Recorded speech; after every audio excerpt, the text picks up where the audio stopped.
Hi, good afternoon, everybody, and welcome to TADx here in the School of the Arts for Theater and Dance.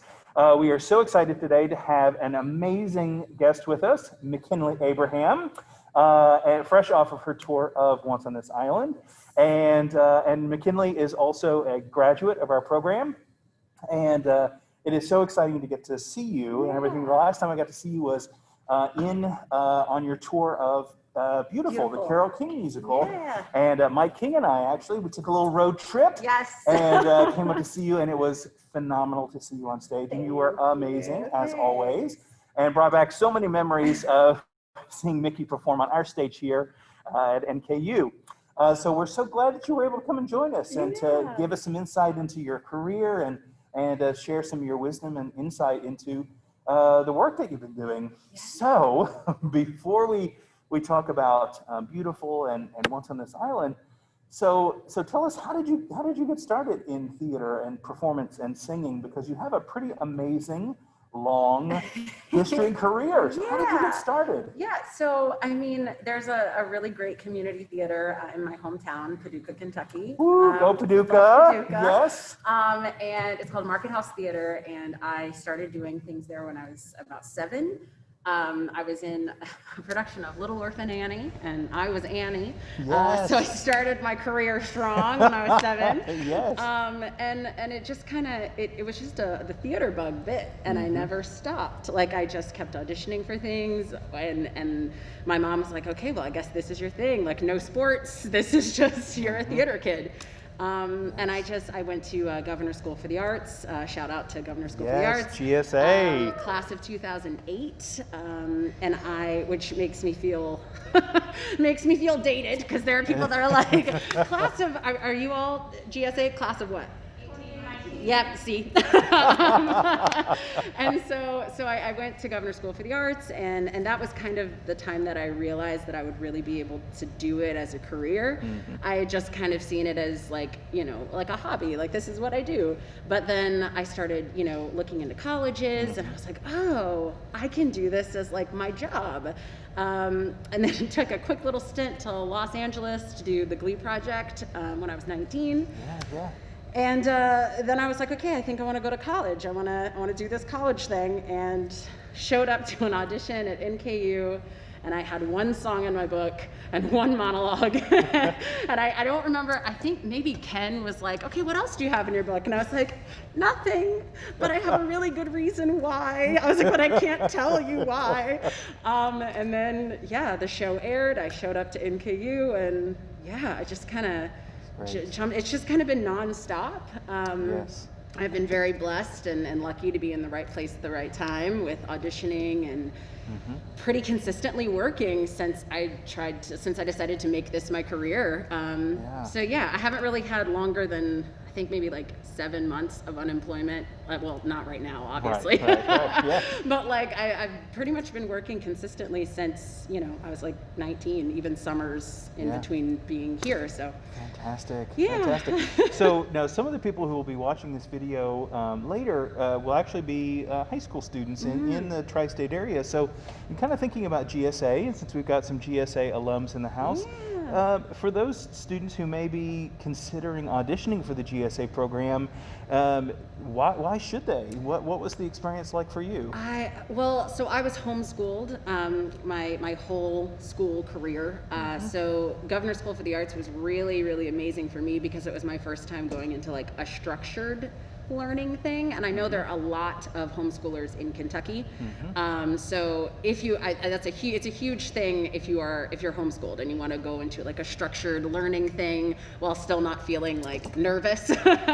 So it was really great with that. And then also, it's just amazing to get to see this hobby as a career. Like, that's literally the first time that anything shifted into my head to be like, oh, people are professionals at this. This can be something that you make your living doing. And I had just never seen that before and never experienced that. And I think it's just an invaluable opportunity to be able to be surrounded by so many people that love what you love. And it's just like 3 weeks. I think it's still 3 weeks. I know it changed. Okay, I know it changed locations.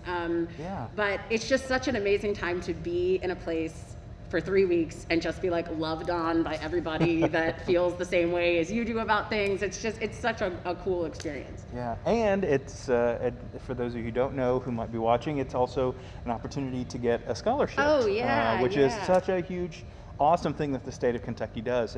And not every state in the country has a Governor's Scholar or Governor's School for the Arts program, so it's a pretty awesome thing that we have in Kentucky. Yeah, so. as I am pretty sure, like when I was there was like an ACT score that you had, but it wasn't like super high or anything. It's like you have to reach that, and then you can get any scholarship, like to any of the colleges in Kentucky that are a part of the program. So it's really great. Well, very cool. So obviously, you mentioned a little sidetrack to Los Angeles and everything.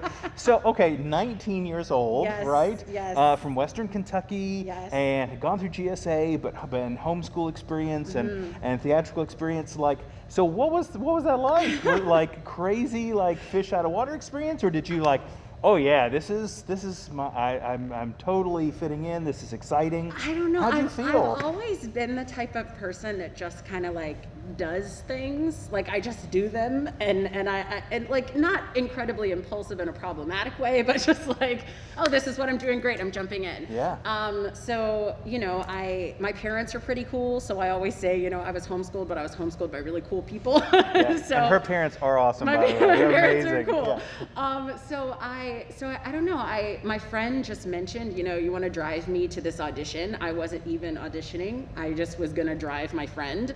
And we got there and she was like, look, just audition. Like, just walk in and audition. Like, what are you going to do? And I was like, I don't know, explore Chicago. I don't want to audition for this. And she convinced me.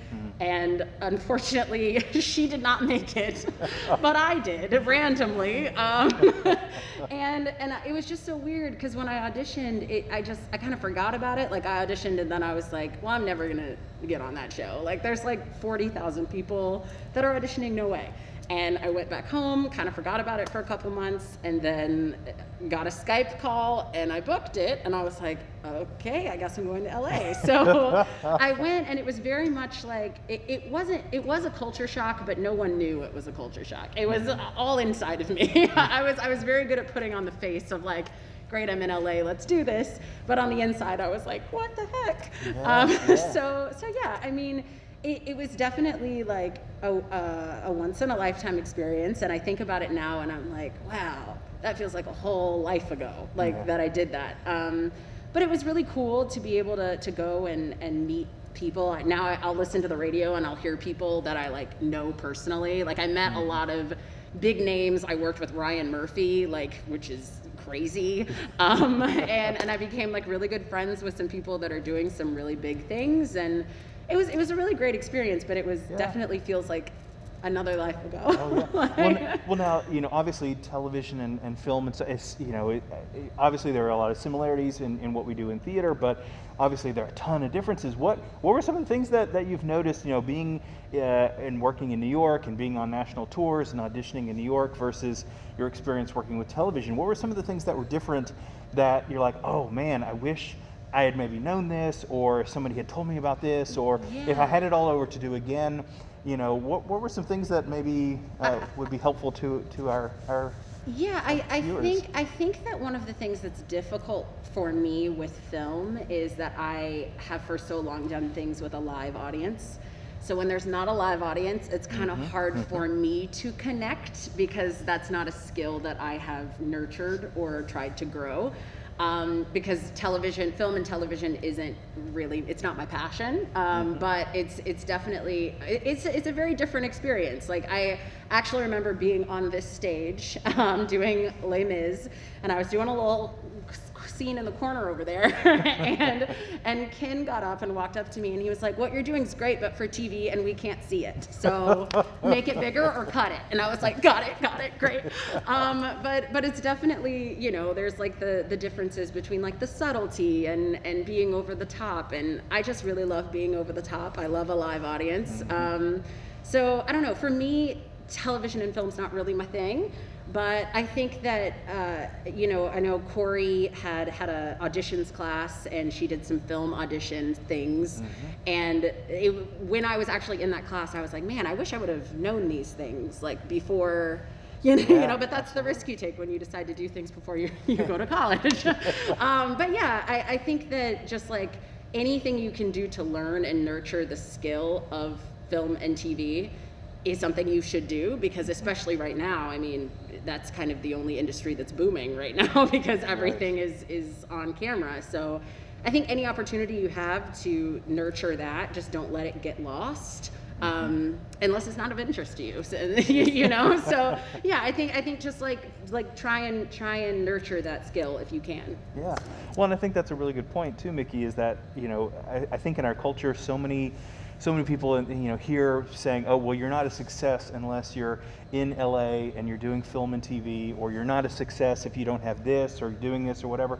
But I think that's great for people to hear, is that success is not measured by whether or not you can do film and TV or Broadway.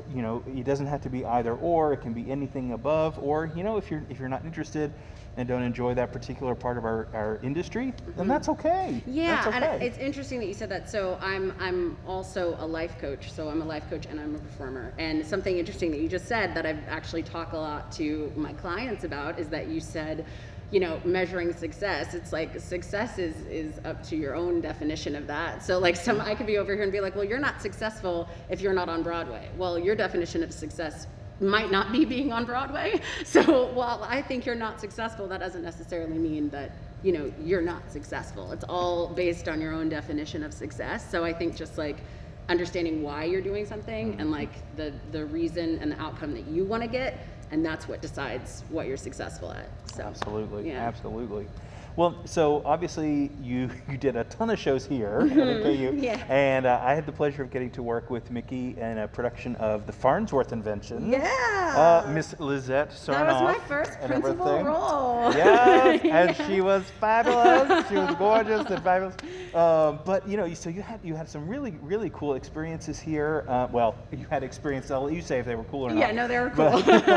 But so as you were kind of thinking about transitioning into your career and leaving NKU, what was that like for you in terms of like, okay, it's getting into my senior year, where do I want to move, and how did you make that decision process? Yeah, so I always say that like NKU sets you up really well to be able to find work because of the SETC and like all of the audition conferences, and I feel like when I would speak to other people from different colleges, they were like, oh, well, we don't know, like we're not presented that, and so I always felt like I always knew about all of the conferences and all of the things in order to get summer work or cruise line work or whatever. And so I went to every single audition conference. I did SETC, I did UPTA, I did NETC, like I did all the ones.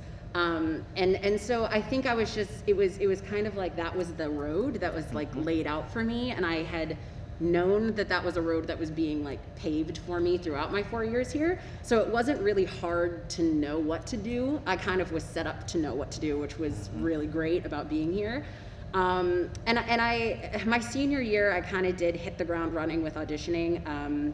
I flew to Orlando, Florida, in the midst of auditions for Les Mis to audition for Beautiful, the Carole King musical, and then I ended up booking that show 3 years later. So when they tell you we'll keep you on file, they do. It took me 3 years to book that show. That's a great story too. Yeah, because I remember that process, and you were like, oh well, they didn't cast me right now, but what a fascinating and then literally 3 years later, I had gone in I think 5 times in the 3 years. And it's funny because whenever we audition for something, we always think like, oh well, it's because I didn't sing good enough, I wasn't pretty enough, I didn't.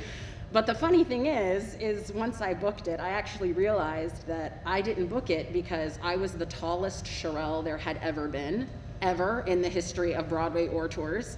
I'm 5'10", and I don't know if you've seen Beautiful or know it, but there's like a trio of girls and then like a singer, so we kind of have to be uniform. Yeah. And had I been cast when I auditioned, I would have looked absolutely ridiculous. Like everyone would have been like tiny compared to me, and those are things that like I have no control over, and I did not know.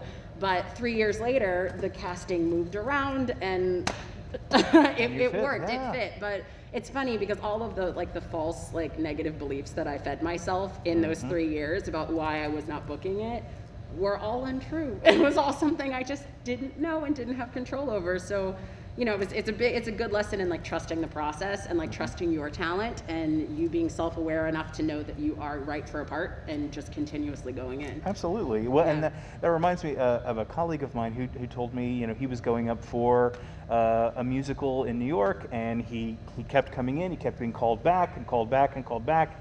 It ultimately wound up being between him and one other guy, and they literally rolled in a rack of costumes into the room and said, try on the costumes.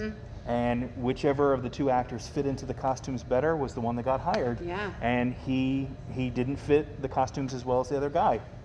And Yeah. that has nothing to do with his talent, right? Not at all. Nothing to do with your talent. Yeah, and I'll say too, even with Once on This Island, I auditioned I was in for the Broadway production before I booked the tour.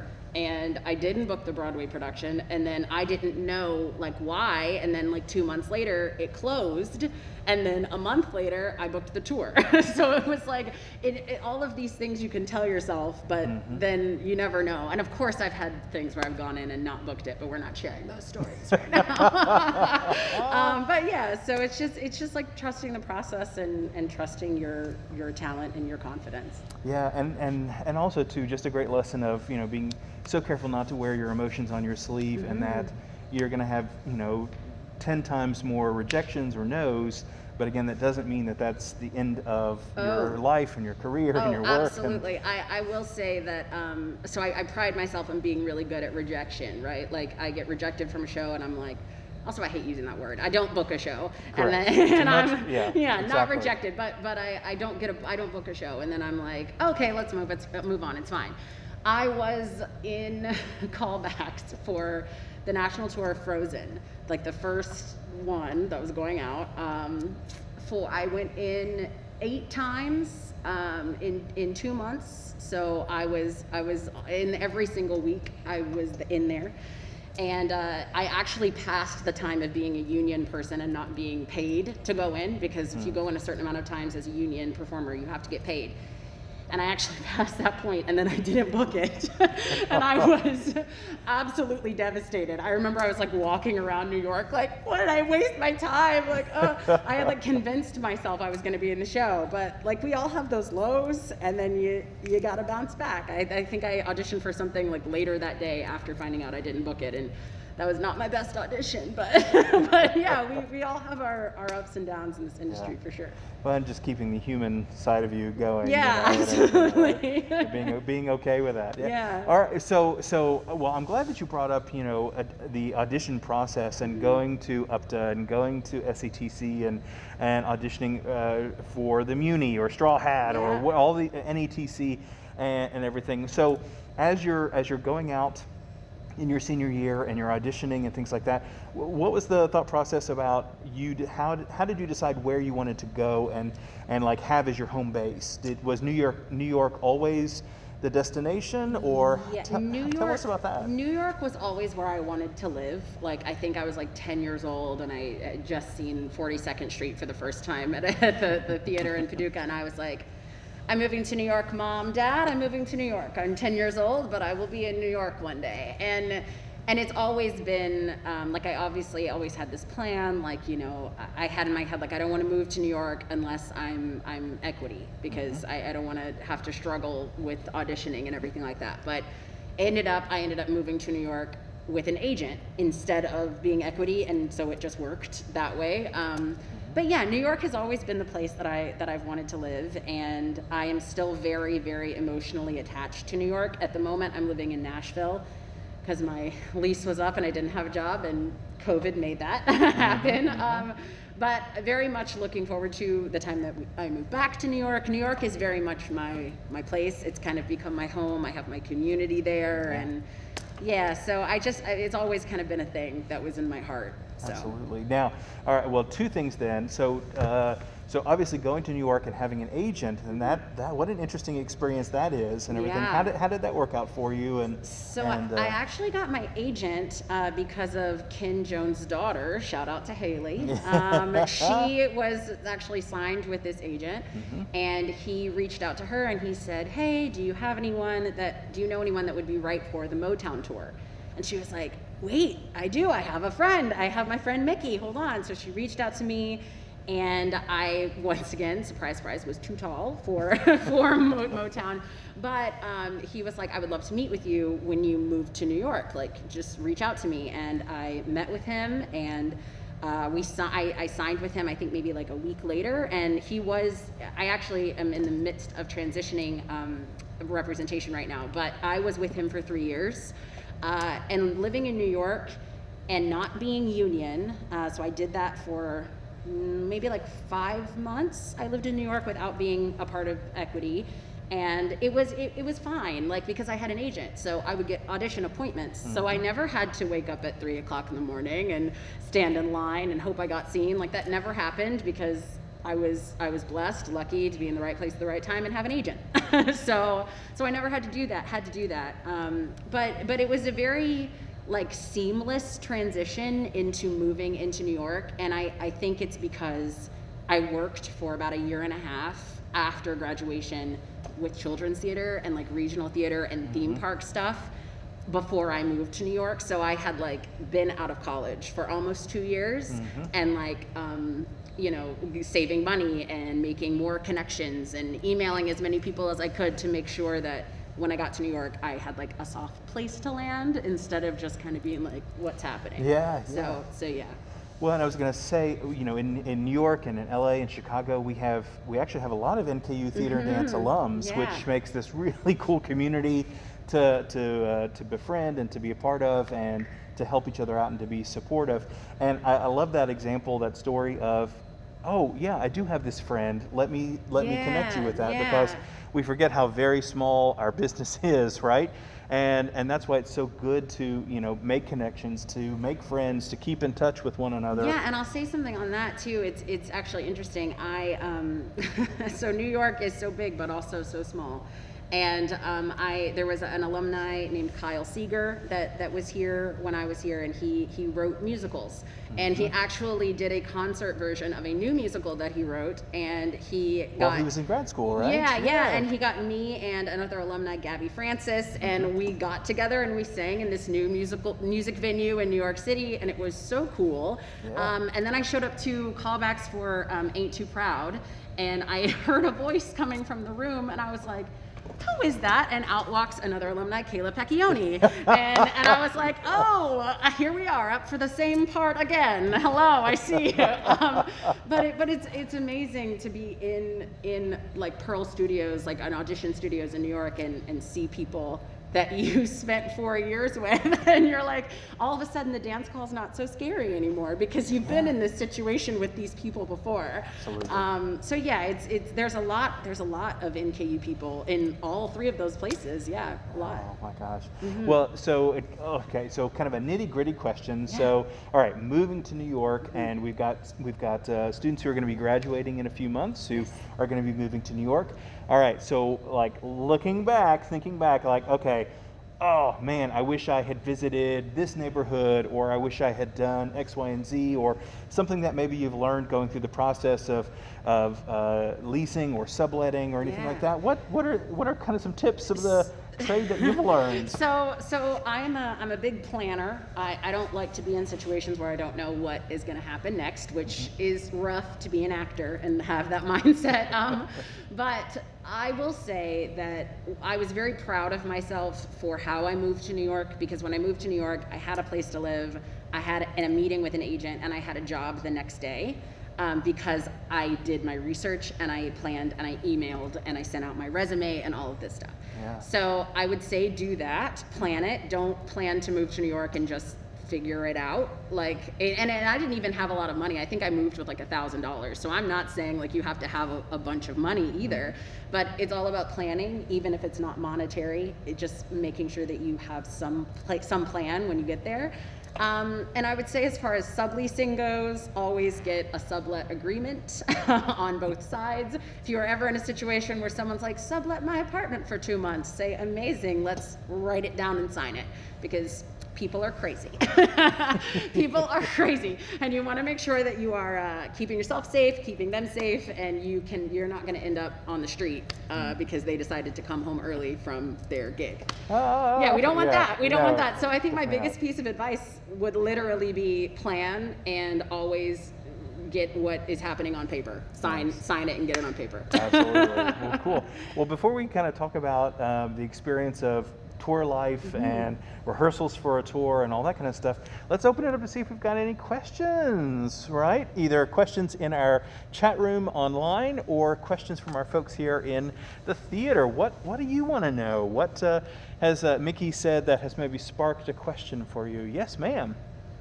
Did you work when you moved to New York? Were you like working like part-time jobs or anything, or were you just like auditioning all the time? And if you want, repeat the question. So yeah, I was going to say, yeah. you want to repeat or you? Okay, so the question was, when I moved to New York, did I work like part-time jobs or to basically get by while I was auditioning?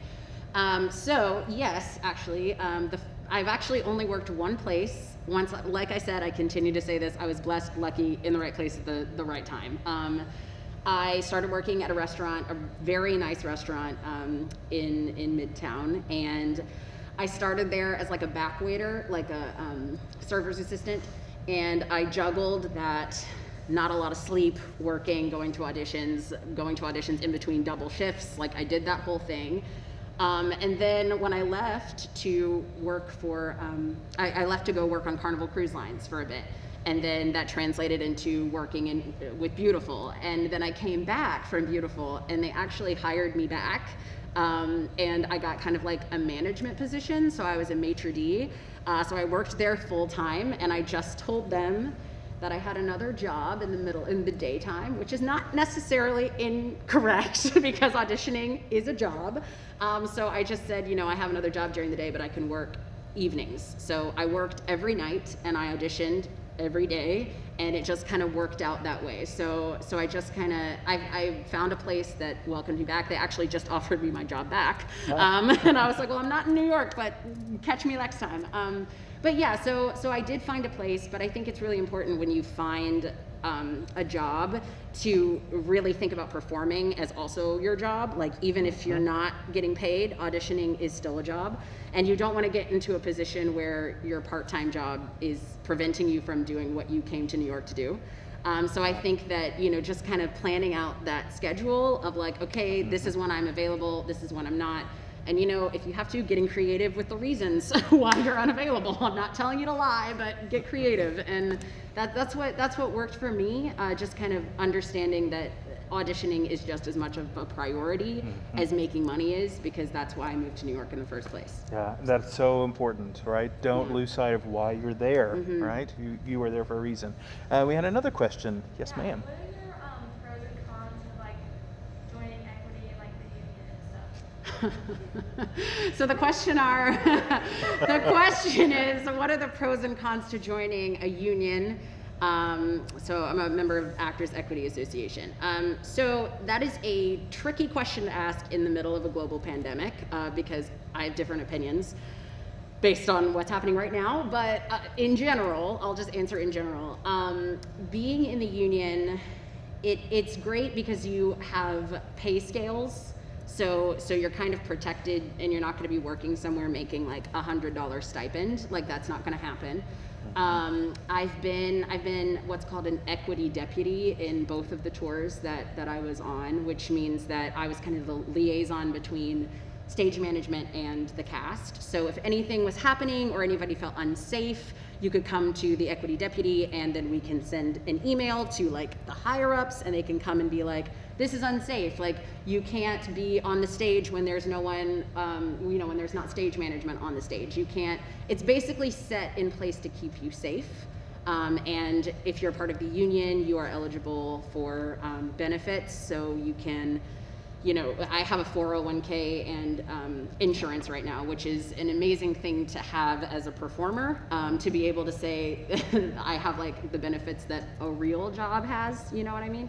So I think that being a part of a union is definitely a move that financially benefits, but on the con side, you can only work for union companies if you are a part of the union. Right now, a lot of live theater is going ahead and happening in certain places, but union members cannot perform right now unless they, the productions are approved by the union, and not a lot of productions are being approved right now. So right now it's a little rough to be a part of it. I'm not gonna lie, like I have a friend that just booked this little children's theater production of Winnie the Pooh, and I was like, I am jealous. And he was like, don't be jealous, I'm making $200 a week. And I was like, I am still jealous. Like I wanna be able to perform. So there's definitely a downside, but I think that like in the regular, normal, pre-pandemic world, it's a decision that you should make carefully. It's a decision that it needs to be made with a lot of self-awareness, like being harsh with yourself and, being like, am I going to be able to book these shows next to, I mean, if you're equity, you're in the same pool as all of these Broadway superstars that basically, so are you good enough in your head and with your confidence to be able to go up against someone that you idolize? Because I've definitely been in situations like that before where I've been in auditions and I'm like, oh, hey, I listened to you on my phone. So I think just like being aware and knowing, having the confidence in yourself and being honest with yourself. And if you think that you are at that point and you think that that is where your next step should be, then doing it, yeah. Now, did you do points? Did you how did that process go for you for joining? Yeah, so I actually did not go the route of getting equity points, and I feel like I always knew in my soul that I wasn't going to do that because I didn't come into college or come from a family with a whole lot of money. And so I did not have I didn't have a savings backing me up or people that could like financially bail me out of things. So a lot of the jobs that you take that give you points don't pay you a lot. So like you could do a summer stock gig and you're gonna get $200 a week and like 3 equity points, which like sounds great if you can do that, but financially I could not do that. So I never went the points way. I always had in my head, I was like, if I join the union, it will be because I joined a show that gives me my equity card. And I had that in my head, and I guess I manifested it because that's what happened. So I worked a lot of non-union stuff, a lot of theme parks, and then when I was in the middle of my Carnival Cruise Line contract, my agent called me and was like, Beautiful wants you, here's an offer. And so I left and I joined the union with Beautiful. And they gave me my card, and of course you have to like pay like an initiation fee to like get into it. But I was blessed and lucky enough to be in a contract where I could afford to just pay that outright, so I didn't have to like spread it out, which was amazing. So it was kind of like a seamless transition, but it was because I always had that in my head that that's what I was working toward. So I would never audition or go to callbacks for things that just gave me points because I knew that that's not what I wanted. So yeah, very good. Let's see here. You got any questions? Oh, let me. Do you have a question? Yeah. You want to ask? Does being in the union or not being in the union affect access to auditions? Okay, so the question is, does being in the union or not being in the union affect access to auditions? So yes and no. So kind of, yes. So when you're, and this is something I want to share because I didn't know this but when I graduated. So when you go to New York, there's EPAs and there's ECCs, right? And so an EPA is an equity principal audition, and ECC is an equity chorus call, right? You can go to those auditions if you are not equity.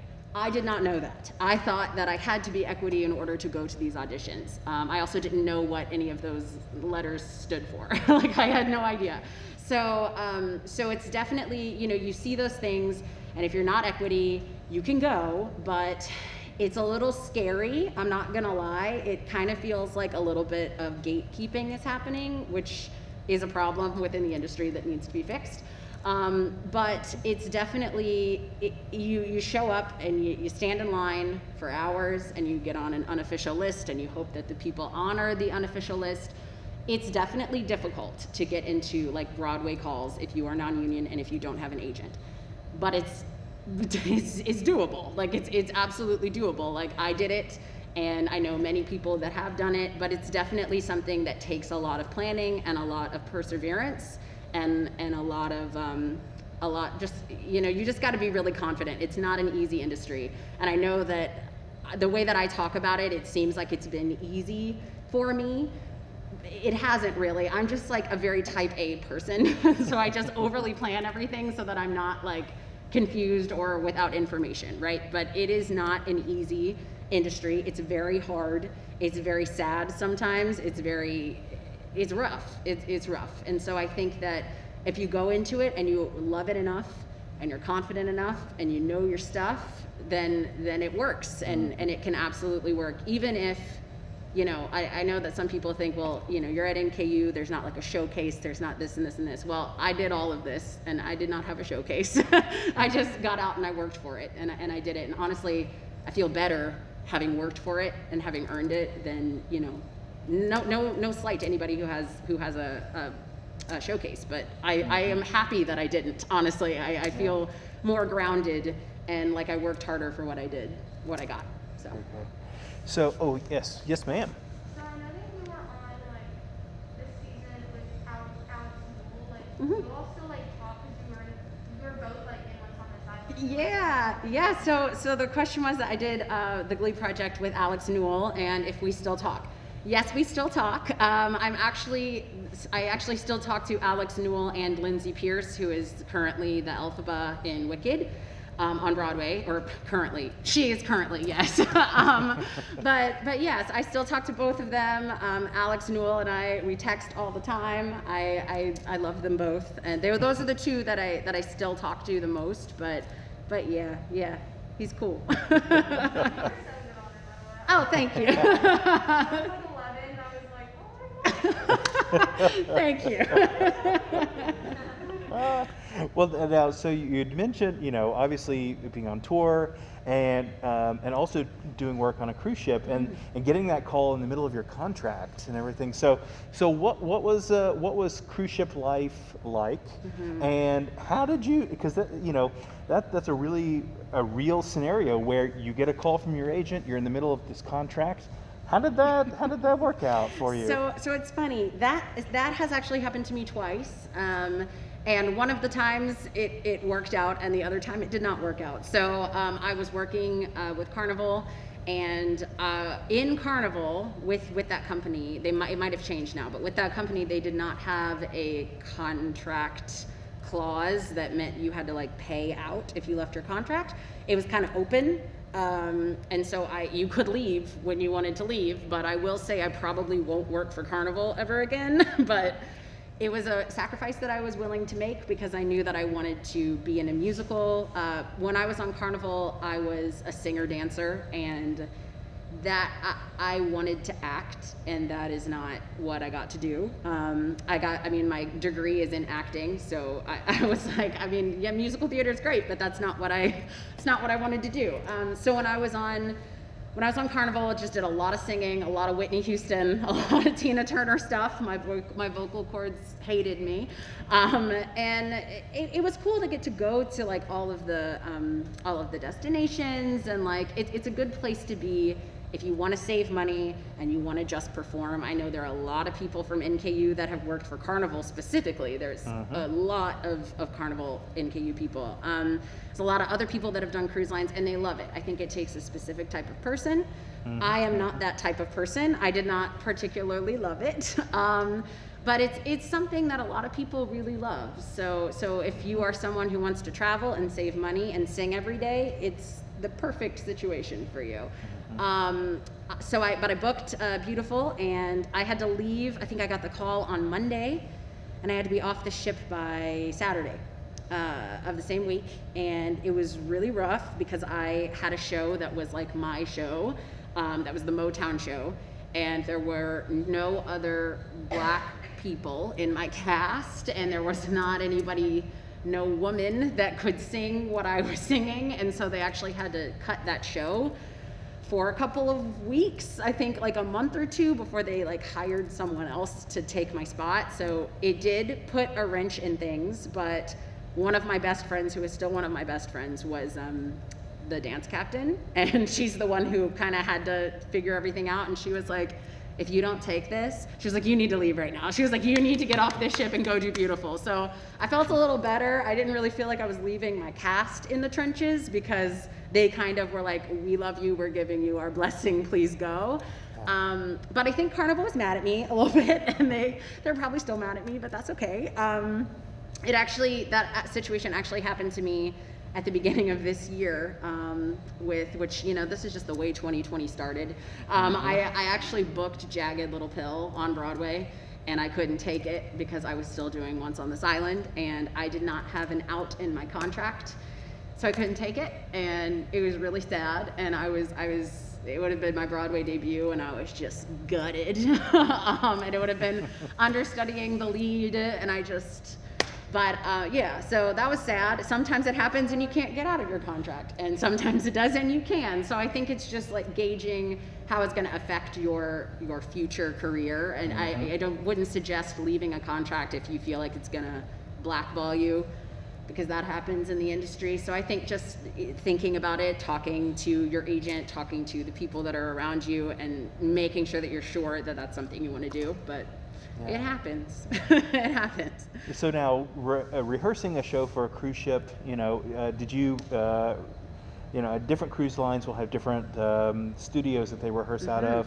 Some are in New York, some are in Miami. And so what was a rehearsal process like for a cruise ship versus the rehearsal process like for going on tour with Beautiful or for Once on This Island? Yeah, so when I was rehearsing with Carnival, we were rehearsing in basically Miami. It was Davie, Florida, but basically Miami. And it was just a lot of it was cool because we were in a rehearsal studio, so there were a lot of different shows rehearsing at the same time. So it was cool to be in a creative space while people were doing like aerialist things over in the corner, and then we were singing like Motown in one room and somebody singing rock in the other. So it was a really cool space to be in while you're rehearsing. It was, you know, the rehearsal schedule's pretty much the same. Like you're just there kind of all day. Like you get there at like 8 or 9, probably like 9 in the morning, and you're there till like 4. Like it's pretty similar. And then, you know, it's rough whenever you're moving from like a rehearsal space to to your performance space. But I will say that when I was doing Beautiful, my rehearsal spaces were like in whatever random dance studio they had access to in the city that we were in, and it would change a lot. So that tape on the floor that I would never really pay attention to when I was in college or in community theater, because I was like, this is the space we're performing in, I'll just visualize it when it's here. You can't do that when you're rehearsing for tours, because you could be in a dance studio one day and then like a basement the next day. Like it is completely different. But rehearsing for a show that is currently happening is crazy, because you're rehearsing and learning a show entirely by yourself in a dance studio with the dance captain, and then you are on and you are performing with lights and costumes and a full cast of people that have been doing it way longer than you have. So it's definitely scary. It's definitely something you have to adapt to and be aware of everything that is happening around you. I know I did this big dance number, The Locomotion, in Beautiful one time before I did it on stage with everyone. Like I rehearsed it with everyone one time, and then that night we opened, and that was it. And the rest of the time I was just by myself in a studio with the dance captain. So it's definitely something you gotta be on your toes, you gotta be aware, you gotta be a fast learner, or you have to spend a lot of time outside of the studio in your hotel room figuring it out on your own. So recording the dance rehearsals is very, very important and very helpful. Yeah, I was gonna say a put-in rehearsal is just like, no, terrifying. A put-in rehearsal, yeah. So the put-in rehearsal would be like, you know, you're rehearsing by yourself, and it's right before you go on, right? So it's hard because a lot of the time the other actors don't want to be there because they're being called in on a day that they would be free to do whatever they wanted, and so they're like, ugh, okay, this new girl, like, here we go, let's do the whole show full out so that we can do it. And it's rough, but put-in rehearsals are not my favorite thing, especially when I am the person they are putting in. It's not my favorite, but yeah, it's a part of the job, and it's all about being aware, and that's kind of when it feels like a job, you know, like, not like you hate it, but it's definitely something where you have to be on. You have to be aware and know that you could get hurt, or other people could get hurt if you're not paying attention. So rehearsals are very much when it feels like a logistical job as opposed to performing. So. Well, good. So be thinking of any kind of last questions that you might have for Mickey. And as you're thinking about those, what are some of the things that you really like about the experience of being on tour? Is there anything that kind of stands out that you've really enjoyed, or something that you're like, that was something interesting to learn going through that process? I think that I really love being able to go to different cities. I've been really blessed and lucky to do 2 national tours. So with Once on This Island, I actually repeated a lot of the cities that I did Beautiful with, and I actually stayed in some of the same Airbnbs, which was really cool. But it's cool to go back to a city, and then you see like those season ticket holders that have seen you in both shows, which is really cool. So I think that's really great to be able to have these little roots in different cities all over the country is super cool. Definitely traveling. I've been to like 5 places in Canada, which because of Beautiful, which is really great. I don't love living out of a suitcase, and so I kind of set these boundaries for myself. Like I said, I'm very type A about certain things, so I kind of put in my head, I was like, okay, I'll do a tour. That's great. All right, great. I'm not going to do another tour unless I'm understudying somebody. I'm not just going to do ensemble. So that was my next thing. And then my next thing, without COVID jumping in the way, was going to be, I'm not going to go back on tour unless I am a full principal. So I kind of had these things that I set in my head so I didn't get stuck doing the same thing, because I still have goals that I want to reach, and I didn't want to feel stagnant in just taking jobs because it's money and it's performing. So yeah, I just kind of have a clear trajectory of what I want and what's going to help and what's going to hinder, and so I try to stay away from those things. But touring is great. I mean, it's definitely something that I would recommend to anybody, because you get to perform in beautiful houses all over the country and meet all kinds of people. Allergies is rough. Allergies are rough. you can step off the plane in a place you've never been before, and you're like, oh, so a swing's going on tonight. Good to know. Yeah, but yeah, so touring's cool. Yeah. Now, this is just one of the things that I always love about kind of the logistics of a national tour is, the ability for, yes, you're living out of a suitcase, but seasons change, right? Yeah. You go from winter to summer, and you have all winter clothes. Well, what do you do? How on earth do you get your summer clothes? Yeah. And what are the logistics of that? Which I always think is so fun. And so we have a trunk. So depending on what scale of tour you're on, you get different sizes of trunks. But most of the time, you're given a trunk, and in that trunk, it's traveled with the set pieces. And in that trunk is where you can put your season change of clothes, or you can put your crock pot, or the big things that you don't want to travel in your suitcase. I know with a couple of contracts, with some union contracts, you get to send home 2 boxes a contract. So you can send home a box of sweaters, and then get a box of of warm weather things, but it's definitely interesting when you work in Chicago one week and then you're in LA the next week, and it's January.